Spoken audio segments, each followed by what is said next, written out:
Everyone, thank you for joining us today on Beyond Real Estate with Jalen, where we strive to edutain, that is, educate a little and entertain more. Here, we discuss topics surrounding dad life, brief discussion of the current hot topic in the real estate industry, and then end it all up with the business bookend. Before we start getting to know someone else just a little better. Hey everyone, welcome back to this week's episode of Beyond Real Estate with Jalen. I am Jalen, and today with me we have a different Nick, not just Gumpert, who I will be referring to as Gump from now on, but also the fabulous Nick Shelton, who is a stand-up comedian as well as an author, which I don't want to spoil anything, but that's going to be today's business bookend. So stick around to hear exactly what we're going to be talking about that end.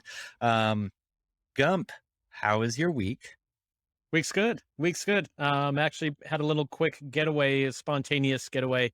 Came up, I think, Sunday night, Monday morning, something like that. Off to Sedona, Arizona with BRE and Diego and my mother-in-law. So it was great. It was a great little getaway. And funny how sometimes you schedule to find a little break and then work pops in. Like, wow, I didn't, and it wasn't work in a bad way to say, gosh, I hope I don't hear from that person. It was like, I didn't expect that phone call. But that's life sometimes. And so that was my week in a nutshell. We spent a couple nights out there, had a couple good spontaneous text messages and phone calls in the process. Found my way back to Cali in the wee hours of the morning this morning. And now we're off in meetings and follow-ups here today being a Friday. So Jay. Yeah, always on to the next. Yep. And Nick, thank you so much for joining us today. Really looking forward to a comedic approach to liven up Beyond Real Estate. It's always, we try to not talk too much business, so I'm really looking forward to your input and take on a lot of these topics. How was your week? My week was, well, first of all, thank you for having me. And hopefully I don't disappoint on the humor, but my week was really good.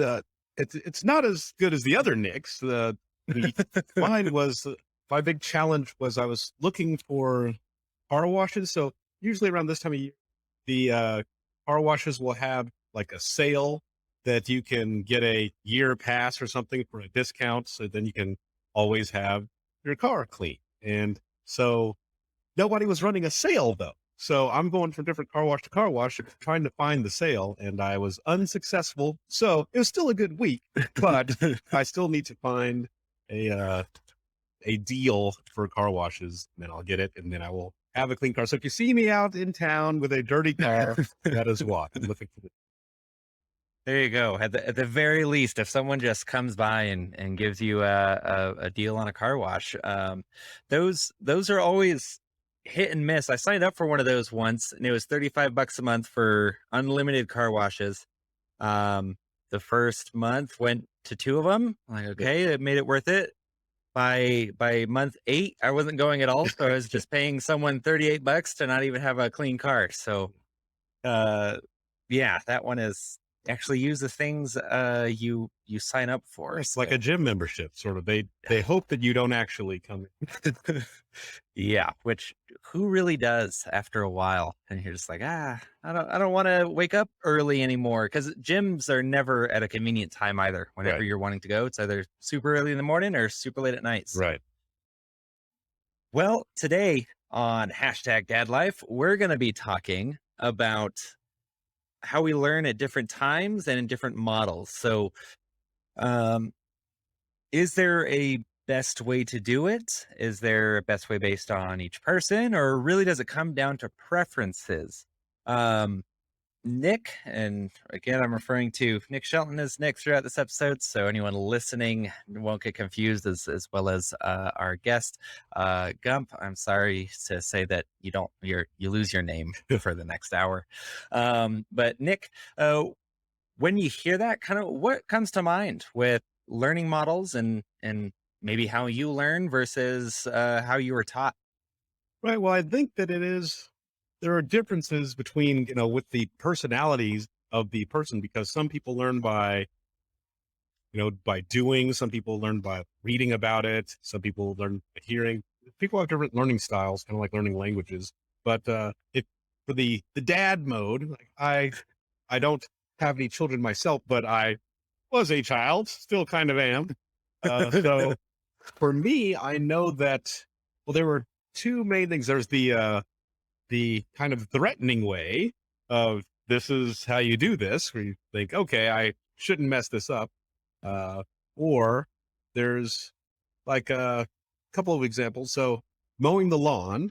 So if I was thinking, if I don't mow the lawn correctly, then he will say, well, he doesn't know how to mow the lawn. We'll just not have him do it. But no, it's, well, you're just going to keep mowing the lawn until you figure out how to mow it. And so even if you mess it up, you're still going to mow it. So through repetition is one, like, you will mow it until, I guess there's got to be a point in there somewhere where if I would have messed it up for a year, then I'm sure he would have stopped me at some point, just said, there's something wrong with you. You're not going to get this. But the repetition thing is one thing. Another, I think the best thing was the, if you make something into a game, like, and this doesn't work with teenagers, that you have to be really young for this. So like, my parents did the folding game. So when the laundry came out, they said, let's play the folding game. And I could fold the clothes the best. And they're like, you're so good at it. You always win. You're so great. And then I was like, man, I'm always winning the folding game. And then so whenever the clothes would come out of the dryer, I'd be like, stand back. You guys don't know what you're doing. I will fold these. And they're like, wow, yeah, you're the best. And so it took me years before I realized I was tricked, for that. And the same with like washing dishes and stuff. They're like, who can wash the dishes the best? Oh, can you beat your brother? And so, but you have to start really young, because if you start with teenagers, they're going to know that it's a trick. But young kids, Something's up. yeah. So I think that's the best way that I've seen. I know it worked for me, and when I've told other people, it seems to work for them. But you have to start young. Well, when they're nice and malleable, Yes. you can kind of get away with that. Yeah. Gump, what were some things that I know Diego's a little too young. He's only 6 months old. So Right. I don't know, unless you have maybe one of those baby Swiffers where it's like that bodysuit that they put on and then they just kind of crawl around. That might be the only thing Diego can do at the moment. But what were some things that mom, dad decided to implement for you to get you to learn better, or even teachers? Yeah. Well, I'll piggyback on the second part of it that you just alluded to, teachers, because I think that's an interesting facet, and where my mind was going to segue into was students, and in the hashtag dad life. For us having kids, it's like, how do our kids learn best? Is it by watching? Is it by doing? Is it by listening? Is it by reading? Or by threat? just slap them up. Yeah. Well, I'll delve into the education space and say, in my opinion, I think it's purely preferences, right? Because you can't convince me that there's a best way for all kids, right? There's better ways for others. I just think it's an interesting argument and rabbit hole to go down to say which is the best one. And I think at the end of the day, there's a best one for individuals, not for classes of 30, right? Which I think all the more important to expose kids to various ones, right? And not just fall in love with listen to me. And now you're boring kids because they're listening to you, or they're not because they've tuned you out. In which case, how do you make it interactive so they're doing it, right? How do you mix that up so they're seeing it? How do you mix it up so they're reading about it a little bit and not listening to you, but they're reading a story of somebody else that was in that same situation or similar one as them? So that's where my head goes with some of those things. Yeah. And for me personally, I would say it's a mix and a match. I personally don't feel like I have a bias towards one. I enjoy reading, but not reading everything, right? I don't know that anybody that does. So as much as I enjoy reading, there's that experience phase, right? To say, you learn by doing, you learn by experience. See, we're in this job, and you can't be an expert or think you're even going to come close to being an expert in this space by reading about it, right? There's some portion that you just have to do it. So, yep, that repetition too that Nick already touched on is well, you can kind of learn or read, but you can also just do, and that trial by fire is sometimes just the best way to do it. It's like, well, good luck to you. You'll figure out your ways, and you'll stumble a lot. And that's always well, both of my kids are still in that toddler age. So I was on the phone yesterday with Monica, and she's sick right now, but every time she's sick, she sounds like Emma Stone. So I say that I'm just married to Emma Stone for a little bit and get her on the phone if I need to prove it. But she was telling one of the kids to not touch that because that's a wasp. And I was like, let him touch it. He'll only touch it once, and then he'll never mess with a bee or a wasp again. So we never have to remind him. Yeah. So that's kind of my learning style with the kids. And it's also kind of the learning style that I enjoy, is that, gosh dang, when you have ADHD, you got to make things a little bit more fun. So that procrastination, in order to kind of up the ante of things, like, ooh, can I actually get it done quick enough? Probably not the best learning style, but it's pretty effective to get things done, just in the sense of schoolwork.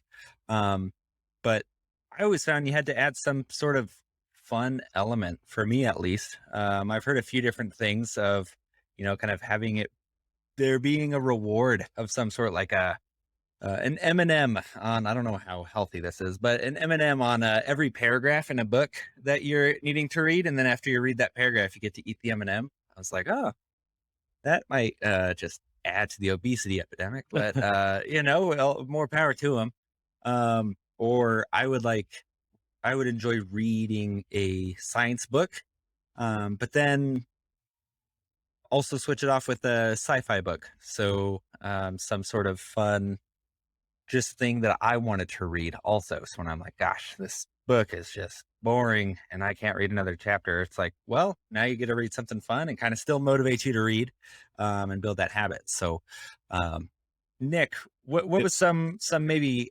hacks or different styles that you learned worked better for you when learning versus kind of what was explained to you as the right way to do it? Well, for me, I think it comes down to, and I think for most people, it's finding the motivation, what their motivation is. So it's different people are motivated by their different things. And we can go back to the punishment thing or the reward thing, the M&Ms. And for me, I found out that I'm motivated by competition because I had an older brother, 2 years older than me. And so we would compete with everything. And so I have to just beat him, trying to beat him. So if I knew that, and so even now in my life, when I'm doing any sort of like business type thing, I have to try to find someone else who's around the same level that I am. And I'm like, I just have to beat that person, so what are they doing? Now I have to do more to beat them. And so that's motivating. And then also deadlines. So for me, deadlines, so if I don't have anyone to compete against, if I have a deadline, usually there's a lot of slacking up to like when the deadline's coming up, and then I'm extremely productive. So I learned to move the deadlines in, and that way I can, instead of the actual deadline, maybe you can do a a false deadline where you stick with that deadline, say this needs to be done by this day. And are you pretty good at holding yourself to those deadlines? I always seem to have, so maybe someone like me that has a problem with holding themselves to their own self-imposed deadlines. Any kind of things that you found work for you to actually hold yourself to those deadlines that you make for yourself? Well, I'm pretty good at it. Well, yeah, if it is something where I know it really doesn't need to be done for 3 months, and then I'm saying it needs to be done at the end of this week, then yeah, doesn't have that same fear factor in it. So I try not to make it like that, but I'll do it maybe a week off of the actual deadline, or I might just use the actual deadline because yes, it's hard to trick yourself, but, and the rewards thing for me, it's not, that doesn't really like, so the M&M thing wouldn't really work. Hey, you get this. Well, actually that's not necessarily true because I was doing this hiking thing and there were a bunch of beautiful girls at the top of the mountain. I said to myself, well, I have to get there and I have to still be composed when I get to the top because, I have to look cool. And, because if I don't make it all the way up, then no one's going to talk to me. No one wants to talk to some guy that didn't make it uphill. And, and if I look like I really struggled trying to get some sympathy, but I don't want to be the guy getting sympathy. I want to be the guy that's like, hey. So I guess and I did get to the top of the hill and nothing happened. There was no You passed them as they were coming down, or what? it drove me to do it. So there is sometimes the reward system does work out. I don't even know if I answered the original question, but No, I think you did. I think you covered that well too. And I think others' perception of you is something that you covered too as a part of that reward system that we haven't touched on yet. So yeah, there's always that. We don't all go to the gym just to make ourselves look really cool and like, yeah, I just really want to be buff. It's like, I want people to recognize that I'm buff too. Like that's kind of a part of it. So yeah, that's external recognition. yes. Gump, do you want to give your final thoughts and wrap us up with this particular segment? My final thoughts would go back to, depends what reference you're trying to answer the question for. You know, again, is it education based? Is it personal based? What age are we talking about? I think at the end of the day, it's important to be exposed to all of it though, versus just think that because you have a bias towards one, that's the answer to solve all your situations, right? Just because I like to learn by doing, in some cases, sometimes it is better to listen in some scenarios that we find ourselves in sometimes. So I think that's my my big takeaway to wrap this one up. Nick, do you have anything to add? I would just say, yeah, if you could figure out, so dads or parents out there that are trying to get their kids to do a certain thing, teach them a certain way. If you can find what the motivation is, because everyone has different ones, then you will be a lot farther ahead than other people, because then you can use that to help turbocharge them in the right direction. Brilliant. Yeah. Love that. Love that. So then on that note, I think we will take a quick break. Join us back for the real estate roundup, where we're going to be talking about cryptocurrency and NFTs. I don't know if this is going to be a non-lively debate. This is, I think we'll actually, some fireworks might be flying. So join us back here in just a few seconds. Hey everybody, just wanted to let you know, regardless of how you want to learn about the real estate market, I have you covered. If you want to read about it, I've got a blog. If you want to listen to it, you're doing it right now. You can watch me on my YouTube channel. And if you want to experience it, I can help you personally navigate the real estate space. Regardless of how you want to stay informed or experience real estate, I got you covered. Just reach out at your convenience. Hopefully we'll talk soon. Hey everybody, thank you for joining us here back on the Real Estate Roundup. And today wanted to jump into crypto and real estate because number one, it's a hot topic in today's day and age, especially with crypto just kind of blowing up in so many ways. So is this irrelevant? I took time out of my day to get certified to be a crypto agent, as a real estate agent, to help facilitate those transactions for people that want to go down that path. So I thought that this, if nothing else, would be an interesting and relevant topic to discuss. So Jalen, let me throw it at you first. As a lender in Colorado, based on what you know, irrelevant, stupid, best idea, newest thing that is going to turn the tide in not just real estate, but in currency. What are your thoughts? Oh boy. Well, let's, as a lender, first and foremost, you cannot buy a house or use it for a down payment with 90% of lenders. It's not a regular type of stock. You have to liquidate it first because it's a currency. And it's not a stable currency at that. It can bottom out, as we've seen, and lose 60% of its value over a few days. And so if you were buying a house and all of it's in the form of a cryptocurrency, and then you, right before you sign the closing documents, it bottoms out and now you don't have any more money. But you did tell me you had to freeze that asset beforehand, right? So you're not waiting until the day before to it's figure out its current value. market value. Yeah. It's a current market value. It's just meaning you would freeze those Coca-Cola, assets maybe 3 weeks before you know that your signing date, right? So you would never. You're starting to liquidate. Yeah. But at the same time, an underwriter is not going to accept current market value of a cryptocurrency the same way they will if you have stocks and bonds that you're currently in and needing to liquidate those. Okay. Those are historically pretty solid. Coca-Cola is not going to go bankrupt tomorrow. The NASDAQ isn't going to go belly up in one day. Okay. You see shifts, but you don't see that drastic a shift. Well, let's talk about shifts. Here's an interesting shift, I think, and that is LA Lakers, right? They renamed their arena, Crypto Arena, crypto.com. You've got it on TV now. You got Matt Damon at the face of it that's talking about crypto.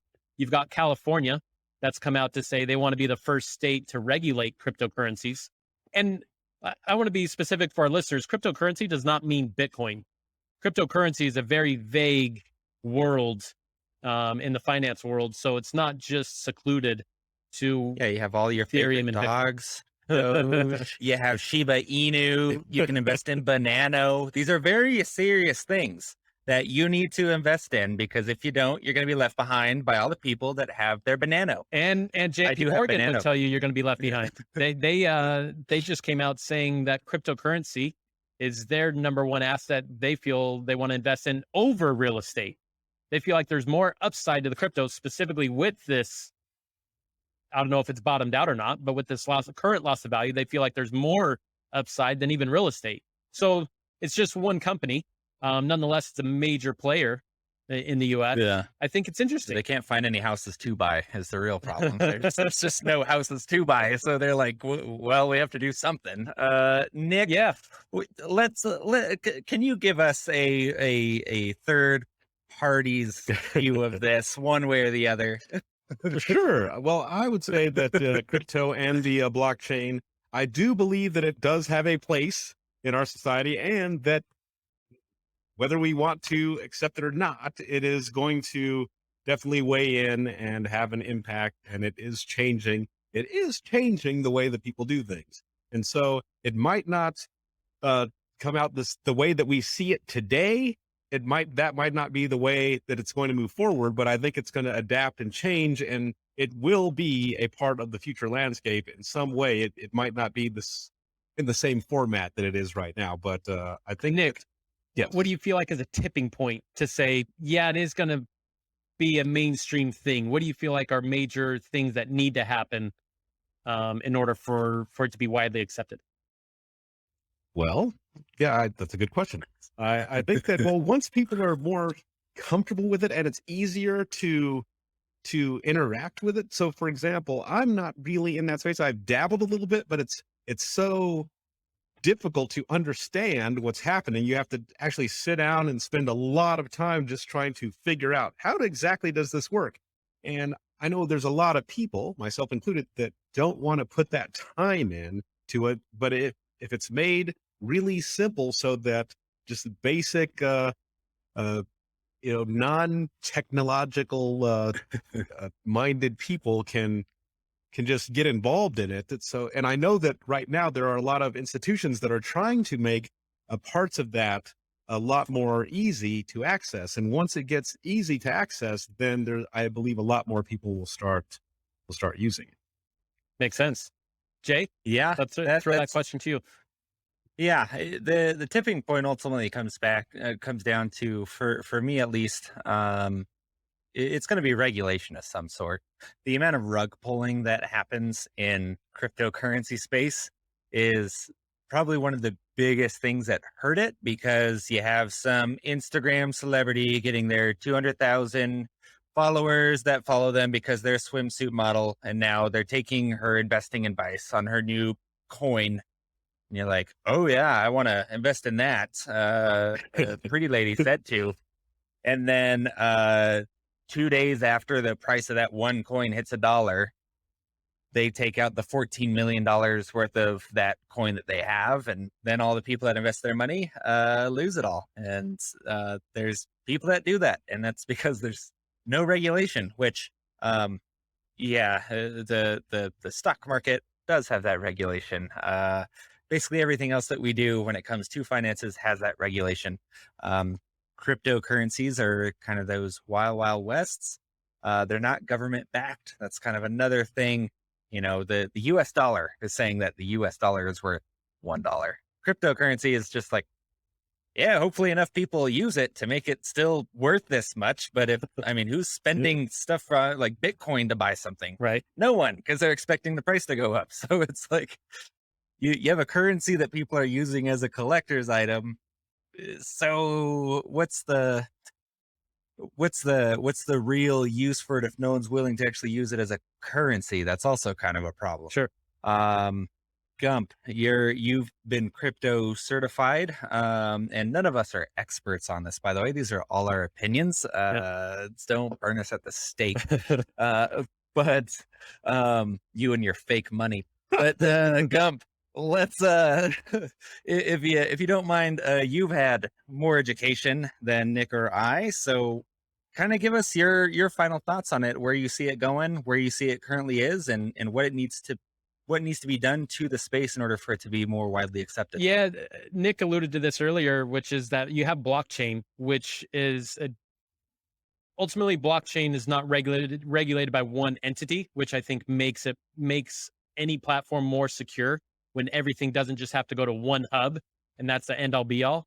So blockchain does make it a more complex, more secure platform that is become more widely accepted behind the scenes, whether people know it or not. Which is essentially the stabilizing platform for all cryptocurrencies. So blockchain is a piece of it, and it's a segment of it, and it's a foundational piece that, again, it is already starting to become a norm, whether we know it or not. With that being said, I 100% agree with you guys. Regulation has to come in. I think for as much as people say, well, I want to use cryptocurrency because it's deregulated. Well, the challenge with that is what happens when it gets stolen? There's no regulation behind it. So sorry, you're just SOL. Like, I think you do have to have some standards. And there has to be some kind of policy to say, here's the rules we play by. So there is trust. Like, how do you build trust when things can just be so free to move, right? How do you create trust from societies as a whole? So I think it sounds nice that, well, no one government owns it, but at the end of the day, again, you have to play by some kind of rules that everybody agrees on, that there is some transparency. Otherwise, you just have a bunch of, like I said, wild, wild west stuff going on in the background. I think it is interesting, though, because younger generations are so much more willing to use technology. And I think cryptocurrency fits that mold, that's just a norm, right? You think of kids nowadays, they hit the iPad. I know a couple people that their kids just ran up the credit card because they knew what button to hit on the iPad. And that's an issue. And the kids have no concept for how money works. And I think crypto, as you guys alluded to, it's like, I don't know how it works, but it's so easy to use and facilitate. I think people like convenience. They like the ease of use. It's just a matter of wrapping our hands around it. I think an interesting piece, though, is Bitcoin going to be it? Is Bitcoin going to be the one? And I personally make this argument to those that I know. I don't think it is, because I think being a first mover, it's really difficult to stay at the top. You're learning as you're going. You can't learn from anybody else. And you're trying to tread a new path, which it probably has treaded a path for some crypto that we haven't heard of yet. That is going to come behind and say, yep, not going to do that, not going to do that, not going to do that. Guys, here's how we do it. I think that's going to be an interesting one in the years to come, whether it's 2 years from now, 1 year from now, 10 years from now. I'm going to throw the banana hat in the ring. If there's just bananas next to every single thing to show how much banana it costs, I think that's a world that I want to live in. But that's just my 2 cents. That's my last 2 cents. Okay. Or last two banana. Well, and we didn't even touch on this one, NFTs. And NFTs. Oh, don't get me started on it. And I think they're interesting for the fact that they're not going to be, in my opinion, they're not going to be as widely used as crypto in terms of paying for things. I think an NFT makes a lot of sense for a ticket in that way, because you can't duplicate it in its purest form. And so it becomes easy to get rid of those that want to scalp tickets, right, at an NFL game and make a duplicate that looks exactly like it. You can't do that. And so I think that's a very secure And it makes sense to use technology to facilitate that. And then Ticketmaster will charge the NFT fee, which is 3 times the cost of the ticket itself, and then the digital ease fee. Right. It's another $30 there. So it's they'll make their money on it. Yeah. Nick, any other thoughts from you as you're hearing all this?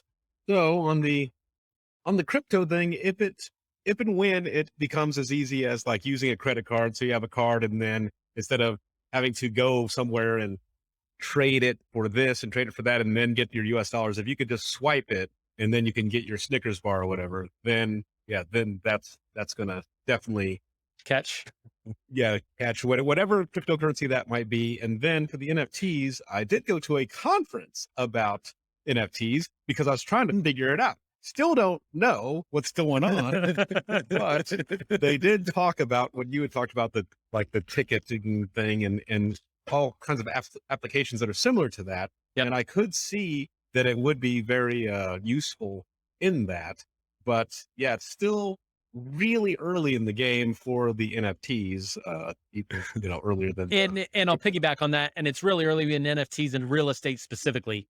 And I say that because I think I can count on one hand how many transactions have happened to date, specifically with an NFT.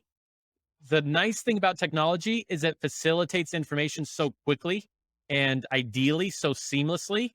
I think the but in there is, where does the liability lie when it comes to something like a home inspection, when I can just quickly transfer a title from Gump to Nick, again, with a couple double clicks on my on a couple of double clicks of my cell phone, right? So as nice as that might sound, it's like, but who's at fault and how do you figure that one out? Because right now we have a process set up for that. And I think those are some interesting realities that we need to figure solutions out before we just are so quick to adopt a new, fast, quick way to transfer title. Right. Being an I NFT.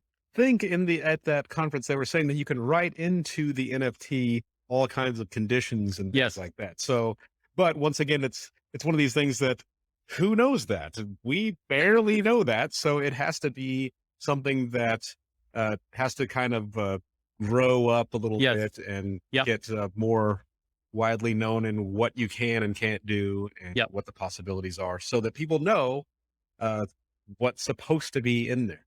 Right. Yeah. No, I totally agree. Jay, anything else from you? NFT baseball cards. They're dumb. That's my last thing. Tops is I watch baseball every day and I see their stupid advertisements for NFT baseball cards. Like, what is the point of this? Like, it's a physical thing. That's traditionally what it's been. And yeah, so if that's the way that NFTs are going, I don't want none parts of it. Okay. I'll conclude with tokenization. This is a terminology that we haven't crossed yet. Tokenization is interesting because it gives you a piece of the pie, so to speak, and specifically pertaining to real estate. It makes it more affordable because Jalen doesn't have to buy and save up for an entire house. He can go in within a group funding concept and own 2%, right? Own 2% ultimately of the equity that, assuming housing continues to go up, which it has for the vast majority of the time. I think that's an interesting concept because so many people do find it so difficult to own their own house and save up for that down payment and get all the closing costs. That's a new thing that's come up within the cryptocurrency space, is this idea of tokenization. So again, let's throw out some numbers. House is worth $1 million. Jalen's like, I'm never buying $1 million house, but I got 30 grand that I can work with. You can use a group funding to go into it, and a group spearheads it. You become a part of that, and now you're a part of real estate, but you don't own the whole thing. So if they sold it for 1.2 million, whatever your percentage is, you would get that back, however that fluctuated. So you don't own the house, you own a portion of the equity that gets built up through however long that corporation held on to that asset. So I think that's an interesting one that makes it a different avenue to go down when it comes to real estate. So it allows more players within the game, so to speak. Sure. Does that make sense to you too? And if so, what are your thoughts? It makes sense, but it's going to make a lot more sense to the people that are already in that space right now. Like, since I'm not in that space, you can tell me, hey, you can get, 5% of this house. And I'd say, yeah, I don't know. I don't want to, because, I'm not familiar enough with it, but I know that there's a lot of people and it's growing every day who are familiar with that and how it works. And, they might do really well with it. I'm sure there's a lot of people that are not going to do well with it, but it's kind of that 80-20 rule thing. So 80% might not do well, but 20% will probably do pretty well with it. And so if you can be in that 20%, give it a shot. Yeah. There you go. Yeah. Yeah. And on that last, just a quick, Nick is talking about just the money to buy it. So if you're still the one signing the loan documents, you have to be able to pay for $1 million house every month. So don't just, if that was something you could avoid, then we're going to have a 2008 all over again. So yeah, you still have to qualify to actually make that $1 million a month or that $1 million house payment, for what, depending on how much for down payment and all that boring stuff that comes into play. Comes into play. So let's not, jump into that rabbit hole of all rabbit holes.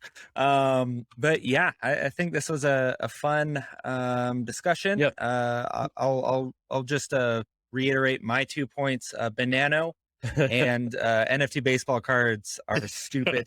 And Gump, why don't you lead us out of this one and into the next segment? Yeah, I'll just stress, in my opinion, I think it's important to at least be aware. Not that you have to understand it all, but be aware of it, because I think putting your head in the sand on crypto, in my opinion, is a naive way to live life, because I think it is going to be around in some facet. It's just a matter of what. For those that want to try to make sense of it, I'm not, again, an expert in this space, but I want to try to educate myself and those that I know as best I can. So I break down in manageable chunks, 3 minutes, 5 minutes. What is blockchain? What is the idea of tokenization? What is a digital wallet? I have that up on my YouTube channel, so it's free information. Sharing it for those of you that want to educate yourselves a little bit more. Feel free to drop by. It's Nick Gumpert at RealGump365 on YouTube. So feel free to check it out. And with that being said, guys, we're going to take a short little break, and then we're going to come back into our business bookend. Hey, thanks for listening to the podcast so far. Wanted to let you know about something free Nick and I are giving to every single one of our listeners, and that is HomeBot. HomeBot is a free monthly real estate digest. You can know the value of your home, or if you're looking for a home and don't want to be bombarded by realtors giving you calls and mortgage lenders, a free tool that lets you look at what is currently happening in your real estate market. Check the link below and be sure to sign up today. All right, let's jump back into Beyond Real Estate with Jalen. Hey everybody, thanks for joining us back here on the Business Bookend, and wanted to quickly jump into today's, which is Nick. He's the author of our Business Bookend this week. So without any further ado, Nick, why don't you give us a little introduction and what it is that your book has to offer? All right. Well, the name of the book is An Introvert's Guide to World Domination. And how that came about was, so I grew up being, I'm still introverted, but I was also shy and socially awkward as well. So those are three separate things. And so coming up, I noticed there was a lot of things happening in the world that I was not a part of and that I wanted to be a part of, but I didn't know how to do it. I was missing out on all kinds of opportunities. And so I would always, so introverts often are really good observers. So I'd always observe and see how are they doing this. There's a saying, you are the sum of the 5 people you spend the most time around. And I would always think, well, who are my people? Where are they at? How do I find them? And then when I find where they are, how do I get there? And then when I'm there with them, how do I interact with them? I don't know. And so then when I tried to find some material about that, it was all for, normal people and not for people like me. So they just say, just walk up and start talking to people. And I'd say, I'm not going to do that. That's not going to happen. So I'd say, what could you do? Like, what are some tips that I could do that I would do? And instead of, since I didn't have anything out there that led me to how to do it, I had to be the guinea pig myself. And so I just started going out and observing people and saying, well, what's happening here? What did that person do? And then, can I do that? If I can't do that, then what part of it would I be comfortable doing? And then can I do that? Then once I take that step, then what's the next step? And so I kind of broke it down into, getting known, and then making connections, and then maintaining connections. And so I started doing this myself, and it started working. And then all my introverted, shy friends would say, what did you do? How did you do that? And then so I started teaching them, and then they started being able to branch out, get to, my goal was I wanted to upgrade my life and lifestyle. There's a lot of cool stuff out there, and I wanted to be a part of it. And so when I was able to do that and people started asking me about it, it started working for them, and people said, can you speak on this? So I got invited to give speeches about it, and people were taking notes, and I said, people are interested in this. Oh, wow. And then after a while speaking about it, people would say, where can I get your book? And I didn't have a book. And so, so I wrote the book. And so now An Introvert's Guide to World Domination is here. And when was it published, Nick? So that was, came out in, I believe it was September 2020. Okay. Yeah. Brilliant. Nice. Okay. So by not giving too much away, who's the best audience for this besides just introverted people? Is this people that are having to deal with people on a daily basis, or salespeople, or who can benefit most from this besides just introverts in general? Have to be an introvert to benefit from this, because I break everything down that I have simple steps that work for everyone. So for example, for real estate, I did workshops for real estate people, because real estate is all about relationships. And so if you're just some person that just sends out a bunch of refrigerator magnets, like, I don't know this guy. But if there's someone who actually comes out and connects with you, then when you think about buying or selling your house, you'll say, oh, I will call my friend Nick Gumpert to help me out with my house, because we're connected, not just somebody that sent the magnet. It's not a bad thing to send the magnets out, because, you can hold up your kids' stuff on the fridge or whatever. But, you want that connection. So any person that either wants to build better relationships, be able to go out, have access to cool things and experiences, or if it's for business, if you want to make some relationships that will help elevate you in your field, then this book you will get a lot out of. And so for some tips, so for example, for body language is a big deal. And so one of my associates had once said, I wish I could see myself when I enter a place to see, do I look approachable? Do I look friendly? Or do I, have a face and composure that drives people away? And so there's a couple of things I would say. You want to do the cape walk when you enter a room.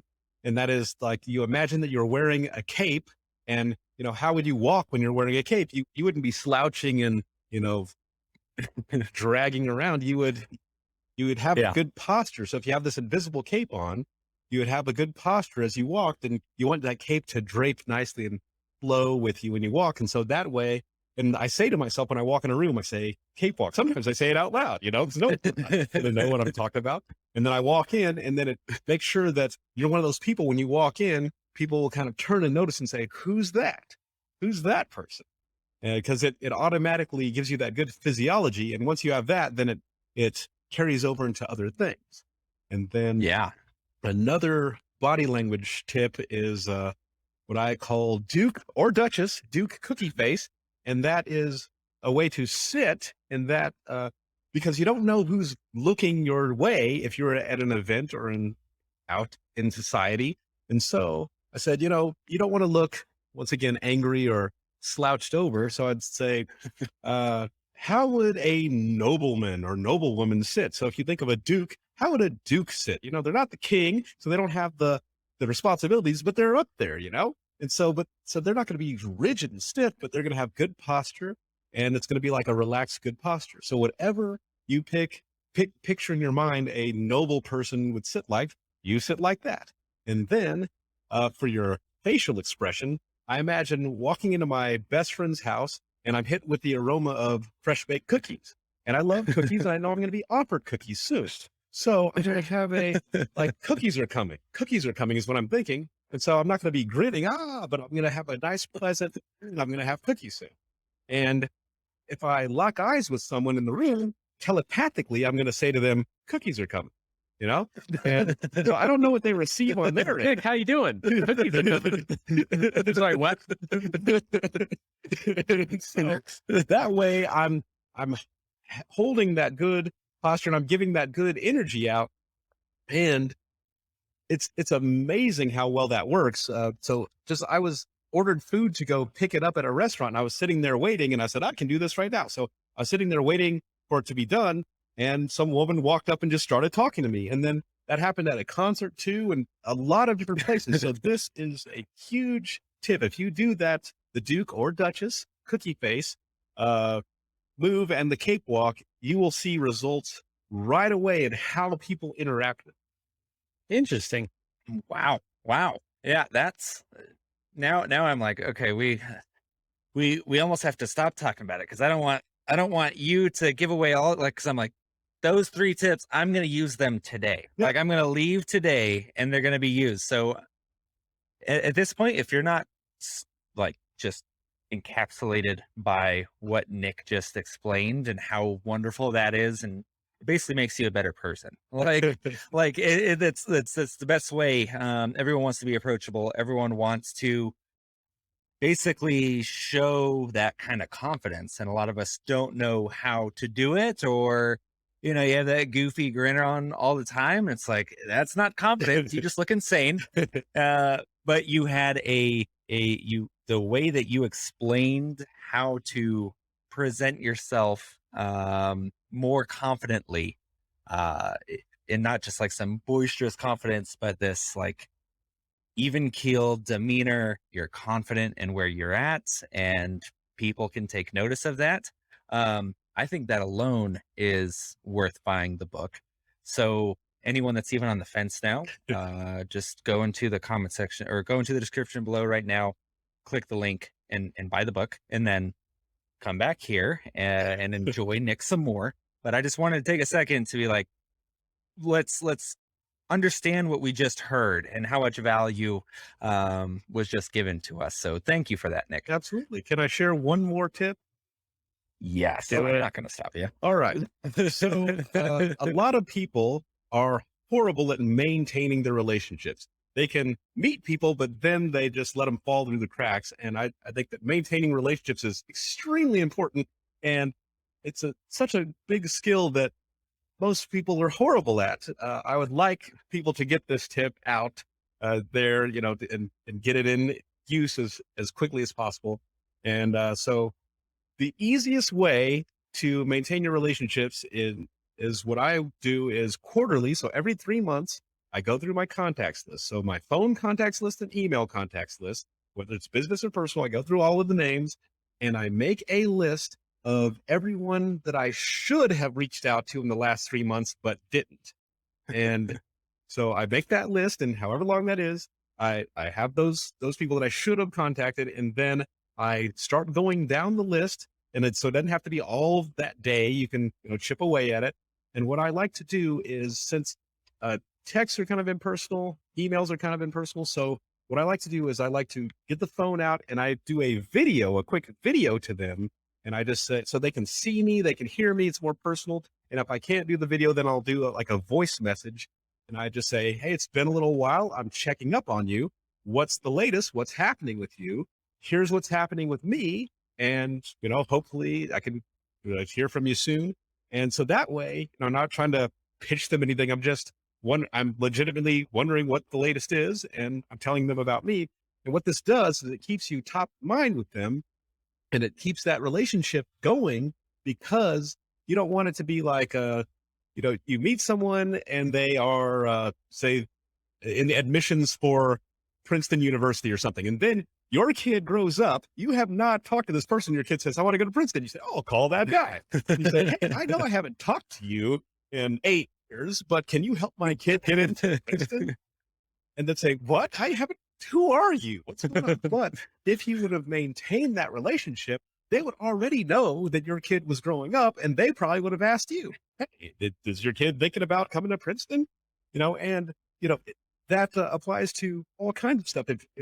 If you have been keeping up with them, you would know the latest with them. If there's something you could help them out with, you'd say, oh, I know that, Nick was looking at this house the other day. He had told me about this house. This other person said they were looking for that same thing. I can make that connection.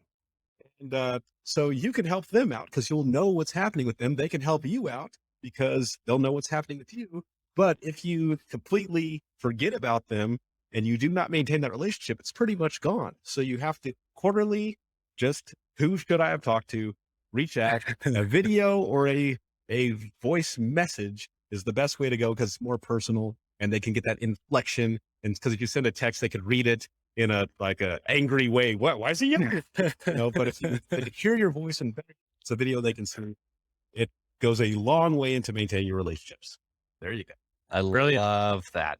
I love that. And just a quick follow up on that. And then I'll just, cause I'm like those 4 people. So being in the real estate space, I know how much people pay to have any semblance of how much value Nick just gave everyone. So people pay thousands of dollars to spend an hour in a room with the guy that's basically done what Nick just said, but he takes a whole hour and charges everyone $500. So everyone should be really appreciative of what Nick just gave us for value wise. And definitely go, I'm going to say it again, definitely go check out his book because there's just more to it than that. But a quick follow up on that. So if you have someone that you haven't contacted for a while, say it has been that 2, 3 years, 4 years, would you recommend doing that same thing of a video email, or are you now calling people or what? I would still say, I'd give it a shot. Say it's been way too long, but I wanted to touch base with you. And once again, don't just send an email and try to make it more personal than that, because then you're going to, but email's too easy for them to just gloss over. They just read it and they say, I'll just get back to that later. But if you take the time to make a video or send the voice message, then it seems like you actually care a little bit more. And then they feel more obligated to respond back like, oh, yes, time has gotten away with us and from us. And, I should respond to this person that has taken the time out of their schedule to reach out to me. And so, yes, even if it's been beyond the 3 months, you can still reach out, but don't take too long to do it. Love that. I love what you just said. BombBomb, Loom, and Messenger all allow you to record things. BombBomb more for emails, which is not what Nick said. So do not go out and do BombBomb right away. If it has a video thing, I guess you could do it. I haven't done that myself. But so if the video's there and it's easy to access through the email, I have not used that, but maybe that could. Well, there you go then. So maybe use that platform. But yes, just don't type an email out. If that's the only way you can do it, then you can give it a shot, but it doesn't have the same impact as the video or the audio would. And you could also call them. But I'm not super big on calling people, especially these days. People are used to being called as much as they are, just getting some media, because then they can digest it in their own time when they're ready. And so, and please, if you're trying to use this for business, which this is a business bookend, don't make it just about business too, right? Because then people don't want to open your video if every time they open it and it's, hey, this is Jalen. Do you need a mortgage today? Don't pitch. All right. Don't pitch them. Just ask how they're doing. Just check on them and tell them how you are. Don't reach out and pitch them. Just be a friend. And they know what you do. And so if they need your services, they will reach out to you. Yes, I couldn't put it better myself. Oh, I love preaching to the choir over here. Gump, any follow-up questions for Nick? Normally I would have some, but in this situation, I'm going to have to say no. And reason being, I think Nick did a very good job of explaining the whys, right? I think sometimes we talk with different individuals, whether it's just me and Jay, um, and just other individuals. And sometimes it's, here's what I do, and here's what's important about it. And then you're just like, but why is that important? So again, I think this one definitely deserves a rewind, to listen to it again, to be able to take everything, because I know I'm guilty of reading something or listening to something one time. You're just like, dang, that was really good.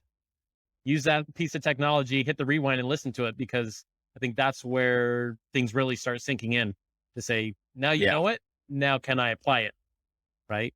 Yeah. So brilliant. So just pause the video right here, take a few seconds, rewind it, take some notes, find out how you can reach Nick, which is all in the description below, and then reach out to Nick, buy his book, and make your life better. I think I just helped like 1 million people with those very easy to follow instructions. Well, okay. Yeah. I think now it's time to get to know Nick just a little bit better. Oh, sure. I was about to say. I think I'm going to try to find some sort of fun fire hot seat. Oh, hot seat. So yeah, we're all right on the hot seat. Yes. So we like to conclude. I have my little script over here. Makes life easy for me. So we like to conclude our podcast with a few simple questions to get a snapshot of those. Oh gosh, maybe if I can handle my computer here. Yes. So I'll try that again. We're professionals. So we like to conclude our podcast with a few simple questions just to get a snapshot of those that we know, like, and trust with an activity we call the hot seat. This is inspired by the late, great James Lipton, not of the tea fortune. So with no further ado, I will explain to you the rules, Nick. Okay. And then we'll jump right into this. So the rules are simple. I will ask you a question. You give me the first answer that comes to mind, and then we will roll right on to the next question. Yeah, try to not think too hard. Okay. So first, what is your favorite word? Favorite word? Oh man. Cheese. Okay. That can't possibly be my favorite word, but that's what came to mind. Said what comes to mind, and that's what came. What is your least favorite word? Dirt. Okay. I don't know. What sound do you love? The sound of a train in the distance. Okay. What sound or noise do you hate? The sound of people chewing. If you don't do, oh, what a poorly phrased question. If you didn't do what you are currently doing, what profession would you like to do? I would love to be a lounge singer, but they don't really have lounge singers anymore. That's a bygone era. But and my voice for singing isn't very good. But if I could do it, I would be a lounge singer. What profession would you never like to do? The guy that drives the truck that sucks out the porta potties. I don't want to do that.